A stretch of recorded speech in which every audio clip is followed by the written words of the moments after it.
Yeah, hey, this shit easy, nigga.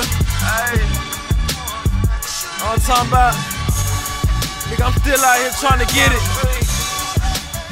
Contender Regime Boxing, checking back in with y'all, man. What's good? JARON Ennis just posted on his Instagram his upcoming fight is going to be versus CODY CROWLEY. JARON Ennis is currently the IBF welterweight champion, who was elevated as the mandatory, now elevated as a champion after Terrence Crawford was stripped of that title after becoming undisputed.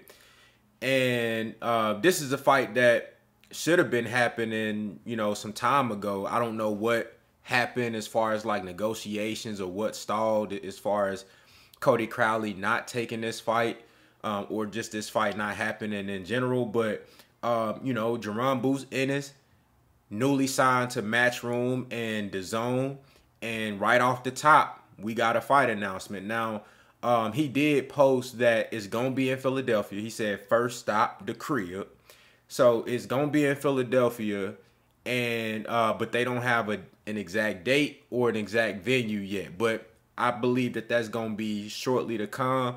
This looks like it's, you know, it's gonna be a fight that's gonna happen. I believe CODY CROWLEY is gonna be able to get whatever he feels he deserves from DAZN reasonably, and we're gonna get this fight. And I think you know, Eddie Hearn is gonna make sure that he get JARON Ennis active in a ring as soon as possible, because of the potential matchups that JARON Ennis has waiting for him at 47. You got potentially a Conor Benn fight. You got Ryan Garcia talking about moving up to 47 and challenging JARON Ennis.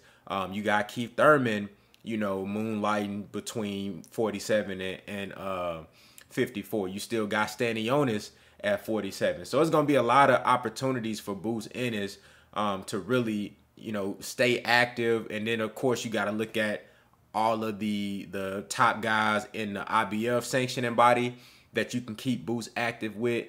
I'm looking for to get to fit in minimum 2 fights, but it's still kind of early if they get that date rolling for no later than middle or late June.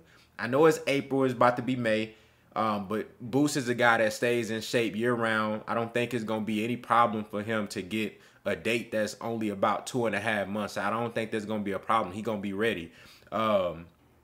You know, it's just about CODY CROWLEY being ready. So if they can get him a June date, I think JARON Ennis, you know, he'll be able to go in there, take care of his business versus Crowley, and then be able to fit in 2 more fights. I think he wants to be active, and that was one of the major things that went into him signing with Matchroom and DAZN. They're going to keep him active and get him some fights. So that's what it's all about, man. JARON Ennis is one of those generational talents just on the film. Now, of course, you got to fight the fights. We're not going to give guys hypothetical wins. Yeah, I think can compete with the likes of the Terrence Crawfords and the, you know, even going up to 154. You got Virgil Ortiz up there, the Earl Spencers, Tim Tszyu, Sebastian Fundoras.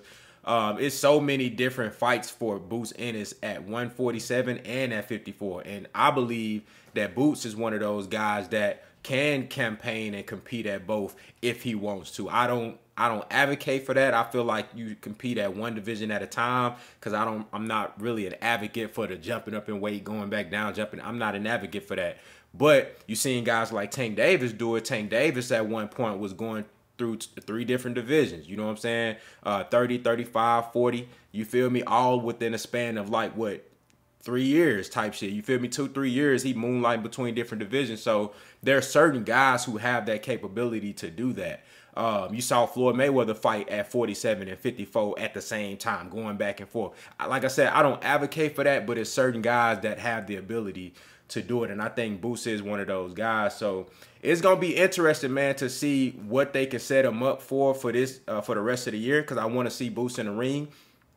And shout out to CODY CROWLEY for taking this fight, because I'm a fan of CODY CROWLEY. I like his attitude when he in the ring. You know, he's not the most skilled guy. He's not the most talented guy But he's a guy that comes to fight. He's a southpaw. He got nice size at welterweight. So that's going to be interesting for Boots Ennis getting in there with another southpaw and a guy that got size on him. It's going to be interesting. But, you know, Cody Crowley is one of those guys, you know, he pick up his lunch pail and he go to work. You know what I'm saying? You know, he ain't going to give you a whole lot of flash and shit, a whole lot of shit that jump out to you in film. But he is a guy that's going to come to work, and I think he's going to, you know, at least go some rounds with Boots Ennis. I can see Boots just unloading on him, kind of like how he did versus Chris Van Heerden. Remember, that fight got stopped due to an incidental headbutt, but you see how he came out there just guns blazing, beating the shit out of Chris Van Heerden. You feel what I'm saying? I can see Jaron Boots Ennis taking that same approach versus Cody Crowley because he been out so long and he out for blood and he hungry and he wanna kill something. You know, he called himself Mr. Catch a Body, you know, and I believe Boots. I believe Boots really, he want all that. You feel what I'm saying? So, but I like the adjustments that Boots have been making, being more patient in the ring and taking his time, because you don't go for the knockout. You let the knockout come to you. We seen guys make that mistake plenty times. You saw Devin Haney just make that mistake when he could have boxed. He been super aggressive like that. He not even a knockout puncher, and you being aggressive for no reason. So, you know, even a guy like Boots Ennis that's showing you he got devastating knockout power, it's not even smart for them to go in pressing for a knockout, because number one, you don't want to deplete yourself and be tired. And what if this dude survives the onslaught? Now you got 6, 7, 8 rounds to go, you know, 9 rounds to go, and you tired now, and he, you know, he conserving his energy and he can get off on you.